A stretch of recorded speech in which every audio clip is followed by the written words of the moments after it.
तो आदाब, नमस्कार, गुड इवनिंग, सत श्रीकाल। एक बार फिर आप तमाम लोगों का स्वागत है क्राइम तक की कहानी के इस एपिसोड में। उम्मीद है पूरी फैमिली अच्छी होगी, अपना और अपनों का ख्याल रख रही होगी। ऐसी कई कहानियां सुनाई जिसमें पुलिस इन्वेस्टिगेशन की नायाब चीजें थी, कैसे पुलिस ने अपना दिमाग लगाकर उन केसों को सुलझाया। लेकिन आज बारी है एक ऐसी इन्वेस्टिगेशन की जिसकी पुलिस ने भद्द पीट दी। एक शख्स जिसे इसी देश की दो अदालतों ने दो बार फांसी की सजा सुनाई, और वो मुकदमा जब सुप्रीम कोर्ट में पहुंचा, सुप्रीम कोर्ट ने करीब 6 साल लिए उसकी सुनवाई में। और इन 6 साल की सुनवाई के बाद सिर्फ 4 ऐसी चीजों पर सुप्रीम कोर्ट की नजर पड़ी कि पूरा केस पलट गया। एक शख्स जो पिछले 12 सालों से जेल में बंद था, एक शख्स जिस पर 1-2 नहीं 6 कत्ल का इल्जाम था, एक शख्स जिस पर ये 6 कत्ल किसी और का नहीं, अपने सगे भाई, भाभी और उनके 4 बच्चों का इल्जाम था। 2 बार फांसी के तख्ते तक पहुंचने की पूरी तैयारी कर दी गई, सजाए मौत मिली। जब पहली बार उसको सजाए मौत मिली तब उसे आम कैदियों से अलग कर दिया गया, अलग सेल में बंद कर दिया गया। उससे पहले वो जो जेल में काम करता था अब काम भी नहीं कर पाएगा। क्यों? उसकी वजह ये थी कि जैसे किसी को डेथ पेनल्टी मिलती है, सजाए मौत मिलती है, ऐसे कैदी को बाकी कैदियों से बिल्कुल अलग सेल में डाल दिया जाता है, ताकि कहीं वो जहनी तौर पर, मानसिक तौर पर कुछ उल्टा पुल्टा ना कर दे, खुद को नुकसान ना पहुंचाए, किसी और कैदी को नुकसान ना पहुंचाए। फिर सजायाफ्ता कैदी होने के नाते जो बाकी काम करते हैं, उम्र कैद की सजा पाने वाले, फांसी की सजा पाने वालों को फिर कोई काम नहीं दिया जाता, क्योंकि काम करने के लिए लोगों के साथ, बाकी कैदियों के साथ बैठना होगा और उसे तो अलग थलग करना होता है। तो पिछले 6 सालों से वो कोई काम भी नहीं कर रहा था, बाकी कैदियों से अलग था, हर वक्त दिमाग में यही कि सजाए मौत सर पर है। फिर उससे ऊपरी अदालत ने भी वही सजा बरकरार रखा, लेकिन इस देश की सबसे बड़ी अदालत ने 2 फांसी की सजा पाए शख्स को एक नई जिंदगी दे दी।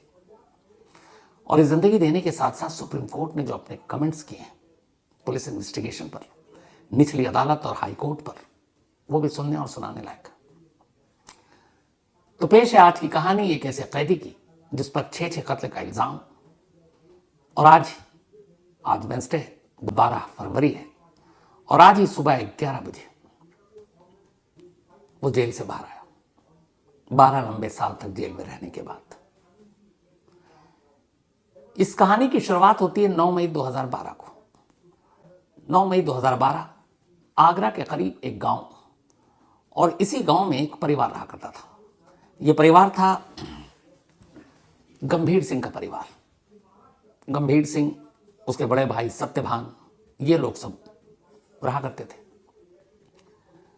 9 मई 2012 को अचानक एक रात सत्यभान, उसकी बीवी पुष्पा और 12 साल से कम उम्र के उसके 4 बच्चे, जिसमें 3 बेटियां और एक बेटा, जिनके नाम आरती, मेहरा, गुड़िया और कन्हैया, इन सभी की लाश उस घर में मिलती है। तेज धार हथियार से इन पर वार किया गया था। 8 और 9 मई की वो रात थी, 2012 साल था। और इसके बाद इस केस की पुलिस तफ्तीश करती है।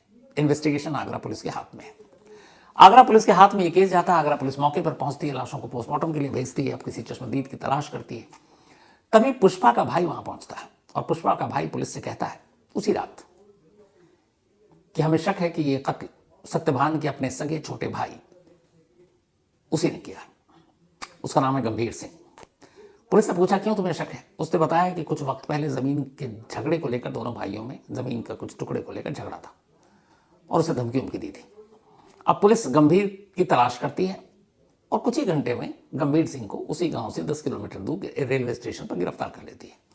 गंभीर को गिरफ्तार, उसकी एक कजन भी थी गायत्री, उसको भी गिरफ्तार, मदद करने के इल्जाम में गिरफ्तार करने के बाद पुलिस उसी घर में लाती है जहां कत्ल हुआ। और उसी घर में लाने के बाद पुलिस 2 हथियार भी बरामद कर लेती है, कुल्हाड़ी और एक कटारी, जिसे ड्रैगर भी कहते हैं। और फिर पुलिस फाइल करती है कि दोनों हथियार जो अक्यूज्ड है उसी के बयान के आधार पर उसी घर से बरामद हुए। खून से सने हुए उसके कपड़े भी बरामद हुए, और उसने अपना जुर्म भी कबूल कर लिया है। जमीन का विवाद था, और उसी वजह से उसने अपने भाई, भाभी और उनके 4 बच्चों को मार डाला। अब पुलिस के लिए बड़ा आसान था ये केस। हालांकि एक घर के अंदर 6 कत्ल हुआ। लखनऊ तक से फोन आया कि भाई जल्दी केस को सॉल्व करो, पूरे गांव की भीड़ इकट्ठा हो चुकी थी। तो पुलिस को भी लगा चलो कातिल मिल गया, कत्ल भी, कि केस पूरा 24 घंटे में सुलझा लिया। अब आगरा पुलिस तय वक्त से पहले ही चार्जशीट दाखिल कर देती है। चार्जशीट दाखिल करने के बाद अब अदालत में मुकदमा शुरू होता है। आगरा सेशन कोर्ट में यह मुकदमा पहुंचता है, और यह मुकदमा करीब 5 साल तक चलता है। 5 साल बीत जाते हैं। 20 मार्च 2017 को आगरा की सेशन कोर्ट अपना फैसला सुनाती है। गायत्री को सबूतों के अभाव में बरी कर देती है, और जो मेन अक्यूज्ड उसे सजा मौत देती है। सजा मौत इसलिए कि उसी ने अपने भाई और भाभी और उनके चारों बच्चों का कत्ल किया था। तो पहली अदालत ने 2017 20 मार्च की तारीख और गंभीर सिंह को सजा मौत दे दी।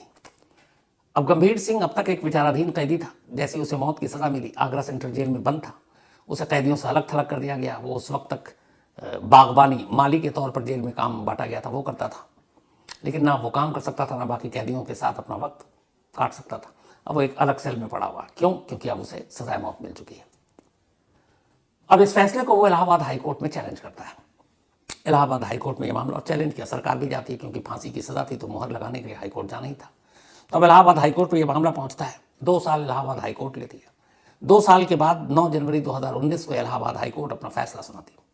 इलाहाबाद हाईकोर्ट कहती है कि जो आगरा की सेशन कोर्ट ने अपना फैसला सुनाया, जिसमें गंभीर सिंह को इन 6 कत्ल के लिए सजाए मौत दी, ये बिल्कुल सही फैसला है और हाईकोर्ट इस फैसले पर मुहर लगाती है और गंभीर सिंह की मौत की सजा बरकरार रहेगी। अब निचली अदालत के बाद हाईकोर्ट 2 अदालत से फांसी की सजा मिल चुकी है, फांसी की सजा बरकरार है। अब गंभीर सिंह के पास सिर्फ एक रास्ता, देश की सबसे बड़ी अदालत में जाने का, यानी सुप्रीम कोर्ट। अब इस फैसले को लेकर सुप्रीम कोर्ट पहुंचता है, कोई एक मददगार वकील मदद करने के लिए आगे आता है। सुप्रीम कोर्ट में यह मामला पहुंचता है। सुप्रीम कोर्ट में 2019 से इस केस की सुनवाई होती है। धीरे धीरे वक्त बीतता है। सुप्रीम कोर्ट के 3 जजों की एक बेंच बैठती है, क्योंकि मामला डेथ पेनल्टी का था। जस्टिस विक्रम सिंह, जस्टिस संजय करोल और जस्टिस संदीप मेहता, 3 जजों की ये बेंच अब सुप्रीम कोर्ट में फैसला है, इस केस की सुनवाई कर रही है। 6 साल बीत जाते हैं। 2019 में ये मामला सुप्रीम कोर्ट में गया था और उसके बाद अभी 28 जनवरी 2025 सुप्रीम कोर्ट अपना फैसला सुनाती है। सुप्रीम कोर्ट अपना फैसला सुनाती है और कहती है कि जो हाईकोर्ट ने फैसला सुनाया, जो इलाहाबाद हाईकोर्ट ने फैसला सुनाया, वो गलत है। गंभीर सिंह बेकसूर है, उसके खिलाफ कोई ऐसा सबूत नहीं जिससे उसे इन 6 कत्ल का गुनहगार माना जाए और उसे सजाए मौत जैसी सख्त सजा दी जाए।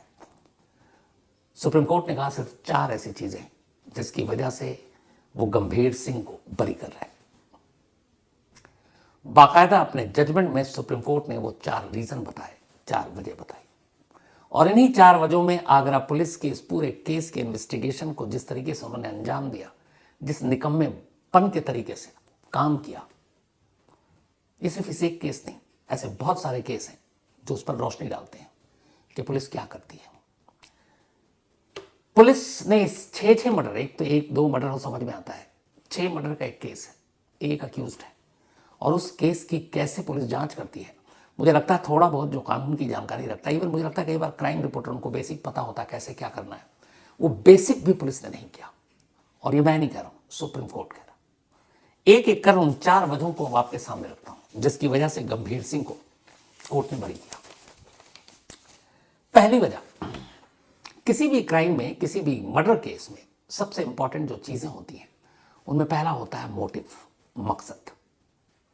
मकसद क्या था, मोटिव क्या था मर्डर करने का, क्योंकि उसके बाद फिर बाकी कड़ियां जुड़ेंगी। लेकिन ये बेसिक पता है हर पुलिस वालों को, हर कानून के जानकार को, इवन हर क्राइम रिपोर्टर को, कि कोई भी जब मर्डर होता है तो उसका मोटिव होता है। ऐसा नहीं है कि मैं रास्ते में जा रहा हूं और मैंने उसको देखा और मैंने यूं ही मार दिया उसे बेवजह। मोटिव होता है, कोई ना कोई मकसद होगा। तो इस केस में मोटिव क्या था जिसकी वजह से गंभीर सिंह ने अपने परिवार के 6 लोगों को मार डाला?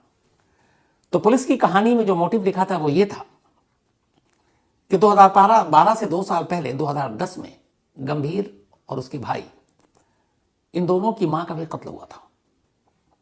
और जब दोनों का कत्ल हुआ तो उस कत्ल के बाद पता चला कि मां का कत्ल किसी और ने नहीं बल्कि इन दोनों बेटों ने ही किया, और तब भी जमीन का मामला था। पुलिस ने यही कहानी बताई और इन दोनों भाइयों ने अपनी मां को मार डाला जमीन के चक्कर में। पुलिस ने दोनों को पकड़ लिया, दोनों भाई जेल चले गए। और जब दोनों जेल चले गए तो एक मर्डर का मामला है, मर्डर केस में अमूमन बेल तो मिलता नहीं, लेकिन कमाल देखिए कुछ ही महीनों में बड़ा भाई जेल से बाहर आ गया। अब जब बड़ा भाई जेल से बाहर आया तो एक ही मर्डर केस, एक भाई को बेल मिल जाए दूसरे को भी मिल जाना, ये बड़ी सिंपल सी बात है। तो बड़े भाई तो आ गया, लेकिन अब जमानत बनाने के लिए मुचलका, कुछ पैसे ये सारे जमा करने पड़ते हैं, वकील को देने पड़ते हैं। तो पुलिस की कहानी के हिसाब से बड़ा भाई तो जेल से आ गया, लेकिन छोटा भाई गंभीर सिंह, उसको जेल से बाहर आने के लिए पैसे की जरूरत थी, जमानत पर पैसे थे नहीं। उसने अपने बड़े भाई से कहा कि काम करो, तुम जो हम लोगों के हिस्से की ज़मीन है उनमें से एक टुकड़ा मेरे हिस्से की जो ज़मीन है वो बेच दो, उसके पैसे मुझे दे दो, वकील को दूंगा, बाकी ज़मानत की ज़रूरी कार्रवाई करूंगा और मैं भी ज़मानत पे आ जाऊंगा।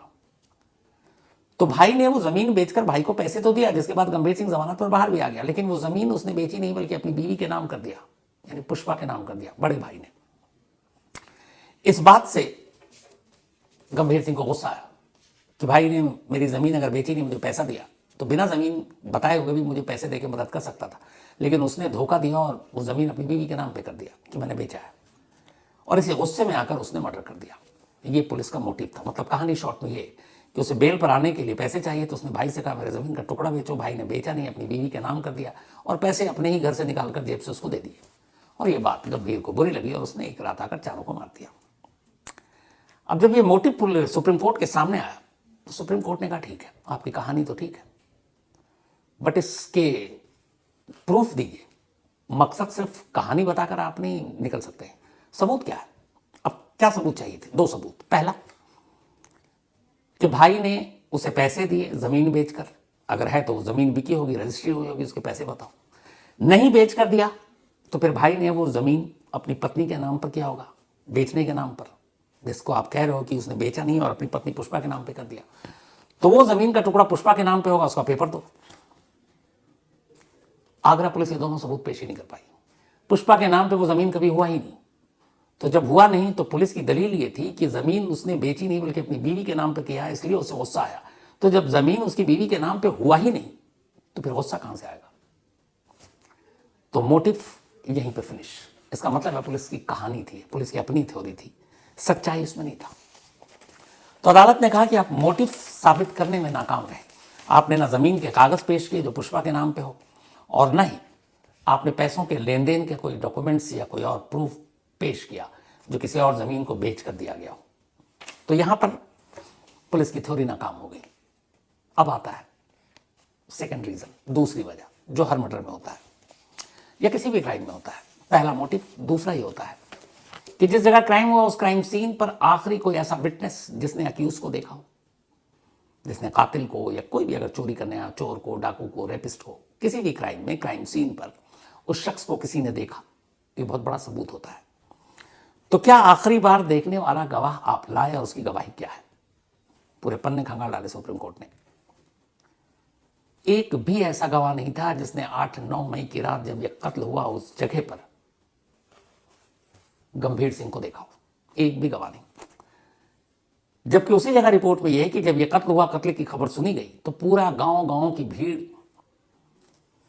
घर के बाहर जमा थी, सत्यवान के घर के बाहर, यानी कि गंभीर सिंह के भाई के बाहर। तो इतनी भीड़, लेकिन एक गवाह नहीं जिसने देखा हो। तो पुलिस ने कहा कि हम कैसे मान लें कि एक भी गवाह नहीं है जिसने देखा नहीं, और जब देखा ही नहीं तो फिर आप कैसे एस्टेब्लिश करोगे कि वही कातिल है और उस रात वो वहां था? कोई जवाब नहीं।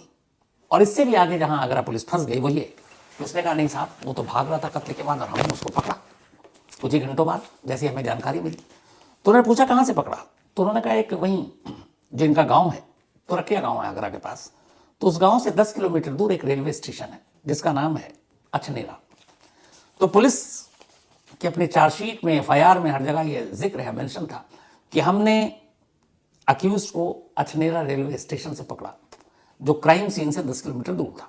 और यह भी लिखा हुआ था कि जब हमने पकड़ा तब वो जो कपड़े पहने हुआ था वो पूरे खून से सने हुए थे, उसी कपड़े में उसने 6 कत्ल किए थे। और उसके बाद वो भागने की कोशिश कर रहा था, हमें खबर मिली, हमने स्टेशन और बस अड्डे को अपने लोग भेजे थे, इत्तेफाक से बस रेलवे स्टेशन पर वो मिल गया और हम उसे पकड़ कर ले आए। अब ये पुलिस की दलील थी।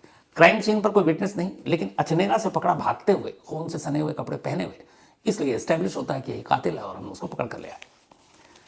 यहां पे सुप्रीम कोर्ट ने जो सवाल उठाया, आगरा पुलिस के वकील बगले झांकने लगे। उन्होंने कहा कोई विटनेस नहीं जिसने मौके पर देखा, लेकिन आप कह रहे हो कि आपने अछनेरा रेलवे स्टेशन से अरेस्ट किया, वेरी गुड। लेकिन एक बात बताइए, एक शख्स जिसने 6 मर्डर किया और उसने तेजधार हथियार से मर्डर किया, कुल्हाड़ी से, कटारी से, और उसके पैंट शर्ट सब पे खून ही खून है, और वो शख्स उसी खून से सने हुए कपड़े में उस घर से निकलता है और 10 किलोमीटर तक रेलवे स्टेशन पर जाता है, और स्टेशन पर खड़ा हुआ लोग उसके पास से गुजर रहे हैं, उसे कोई फिक्र नहीं कि उसके पूरे कपड़ों पर खून ही खून है। ये कैसे मुमकिन है? जब भी कोई कत्ल होता है और कातिल सबसे पहले अपने खून से सने हुए कपड़े, बाकी सबूत को फेंकने की कोशिश करता है। कोई कातिल खून से सने हुए कपड़े पहनकर घूमता नहीं है ताकि जो न भी देख पाए वो भी ध्यान से देखने लगे और उसे पकड़ ले। उसके अंदर एक डर होता है पकड़े जाने का। तो ये कैसे हम यकीन कर लें कि खून से सने हुए कपड़े पहनकर वो 10 किलोमीटर घूम रहा है और रेलवे स्टेशन पर यूं ही बेफिक्र है और आप जाते हैं आराम से पकड़ कर ले आते हैं? ये इम्पॉसिबल है। सुप्रीम कोर्ट का एक कमेंट से कि ये इम्पॉसिबल है। तो आखिरी विटनेस और गिरफ्तारी पे डाउट, ये दूसरी वजह थी। अब तीसरी वजह जो किसी भी कत्ल में सबसे इंपॉर्टेंट होता है वो होता है वेपन, हथियार। किस चीज से कत्ल किया गया, गला घोटा गया तो किस कपड़े से, किस रस्सी से, वो बड़ा मायने रखता है। गोली मारी गई है तो पिस्टल कहाँ है, खोखा कहाँ है, कारतूस कहाँ है। चाकू का इस्तेमाल किया गया तो वो चाकू कहाँ है। अगर कुल्हाड़ी से मारा गया, कुल्हाड़ी कहाँ है। कटारी से मारा गया, कटारी कहाँ है। पत्थर से कुचला गया, वो पत्थर कहाँ है। तो यहां पुलिस ने अपनी कहानी सुनाई। उसने कहा कि जब अछनेरा रेलवे स्टेशन से हमने पकड़ा गंभीर सिंह को, उसके बाद उसे सीधे मौका वारदात पर लाया, यानी उस घर में सत्य भान के जहां 6 कत्ल हुए थे। वहां लाने के बाद हमने उससे पूछा कि तुमने जो मारा हथियार कहाँ है। तो उसने बोला कि बराबर के कमरे में मैं हथियार फेंक के चला गया था। फिर हमने उसी की मौजूदगी में बराबर के कमरे में हमें 2 हथियार मिले खून से सने हुए। एक थी कुल्हाड़ी और एक था कटारी, ड्रैगर। फिर हमने उसको अपने कब्जे में लिया। सुप्रीम कोर्ट ने पूछा कि उसको फॉरेंसिक लैब कब भेजा था। उन्होंने कहा जी हमने उसको 3-4 दिन के बाद भेज दिया। तो ये 3-4 दिन तक ये हथियार कहाँ थे? तो बताएगा कि मालखाने में था। कैसे? आपने सील बंद, उस पर सील लगाया पॉलिथीन में, ये सब कुछ पता चला नहीं, मालखाने में खुला पड़ा हुआ था। पुलिस वाले भी हाथ लगा रहे हैं। चलो जी कोई बात नहीं, फिर भी आपने भेज दिया फॉरेंसिक लैब। बोले हाँ। रिपोर्ट क्या आई? फॉरेंसिक लैब से रिपोर्ट आई कि इन दोनों ही हथियारों पर कई सारे खून के ब्लड, अलग अलग ब्लड ग्रुप के खून के नमूने मिले, कई सारे ब्लड ग्रुप के। अब हो सकता है 6 मरने वाले तो उनके भी होंगे, कातिल का भी होगा। और ये ब्लड ग्रुप किसका था? पुलिस वालों को पता ही नहीं। फॉरेंसिक लैब से उन्होंने जानने की कोशिश ही नहीं की। उन्होंने बस लिख दिया कि इस हथियार पे इतने इतने ब्लड ग्रुप मिले हैं, इस पे खून के निशान मिले थे, इन अलग अलग ग्रुप्स के हैं ये। कातिल का ग्रुप कौन सा है वो कभी मैच ही नहीं कराया। बाकी का किसका और है वो भी मैच नहीं कराया।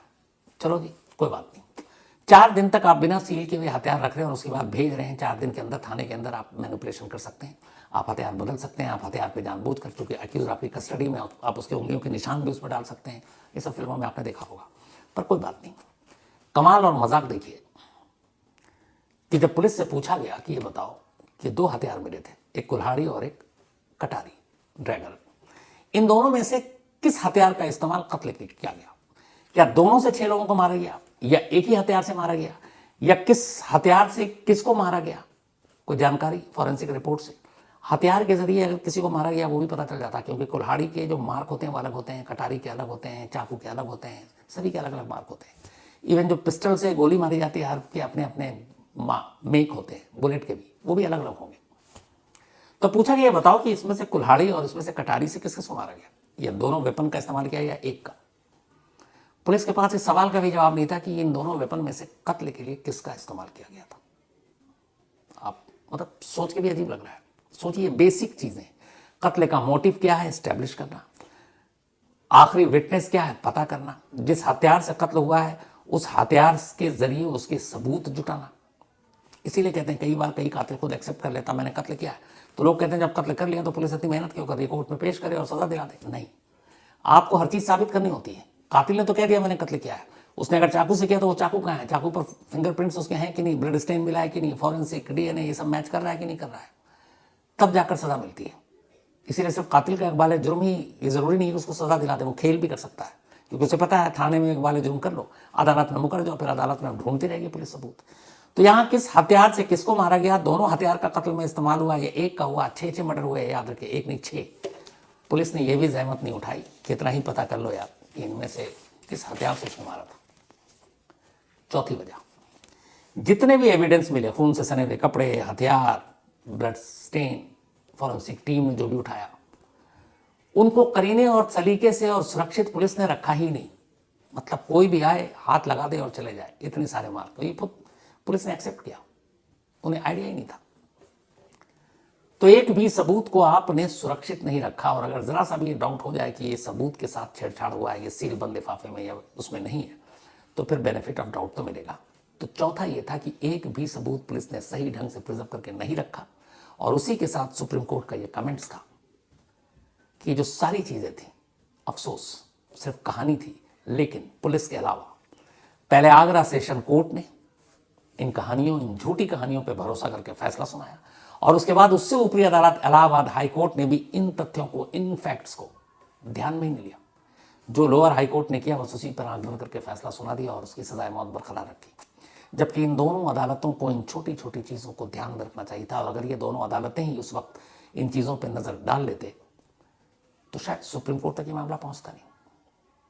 तो पुलिस के साथ साथ हमारी अदालतों ने भी गलती की और इसी से अंदाज़ा लगाइए कि कितने ऐसे सारे केस हैं जिसमें ऐसे फैसले आते हैं। कई बार ऐसे होते हैं जिसमें हमें लगता है कि हाँ ये कातिल है, वो छूट जाता है और ज़रूरी नहीं है कि वो सच में बेकसूर हो, लेकिन पुलिस ने जांच ही नहीं ढंग से किया तो मौका मिलेगा। हालांकि इस पूरे केस में शुरू से ही गंभीर सिंह लगातार ये कहता रहा कि वो बेकसूर है, वो अपने भाई अपनी भाभी से बेइंतहा प्यार करता है। उसने ये भी कहा कि जब वो जेल में था तो उसने अपने भाई और भाभी के नाम पे 10-10 पौधे लगाए थे और जब वो जेल से आज बाहर आया तो वो एक लेटर लेकर आया था कि मुझे अब भी डर है कि इस केस में मुझे कोई झूठा फंसा सकता है, उसके भाई का जो साला है, और या कोई मार सकता है, इसीलिए पुलिस मेरी सुरक्षा करे, मुझे सुरक्षा दे। 12 साल के बाद जब वो जेल से बाहर आया तो उसे कोई लेने नहीं आया था क्योंकि शायद अब रिश्तेदार के नाम पे कोई बचा नहीं है और जिस शख्स के सर पर 6-6 खून का इल्ज़ाम हो, जिसे 2-2 बार सजाए मौत मिली हो, वैसे ही लोग उससे दूर। पर फांसी की सज़ा पाया हुआ यह कैदी अब सुप्रीम कोर्ट ने बरी कर दिया है।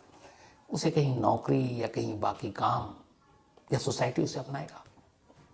कहने को है कि नहीं बिल्कुल बहुत सारे लोग अपना सकते हैं, पर बड़ा मुश्किल होता है।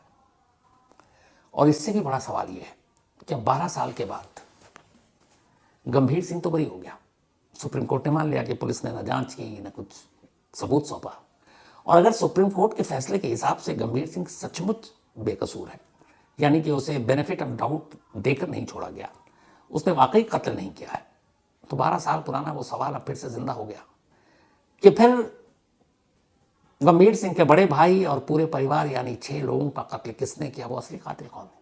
अगर गंभीर कातिल नहीं तो फिर कोई तो कातिल है। और 12 साल तक वो कातिल यूं सबको कानून को चकमा देकर बस आज़ाद है।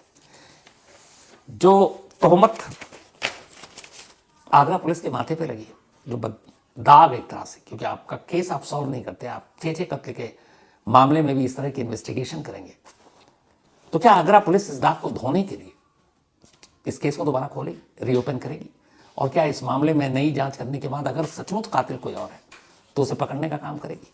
अगर ऐसा कर पाई तो देर आए दुरुस्त है, हो सकता है शाबाशी मिलेगी, और नहीं हुआ तो यह सवाल अब हमेशा के लिए दम तोड़ देगा कि आखिर उन 6 लोगों का असली कातिल कौन था। इस एक केस, पुलिस की इन्वेस्टिगेशन और हमारी निचली अदालतों के फैसले बहुत सारे सवाल खड़े करते हैं जो आप आगे चलकर किसी भी केस के साथ जिनका ऐसे ही हशुम है जोड़ कर देखिएगा। तो ये थी आज की कहानी।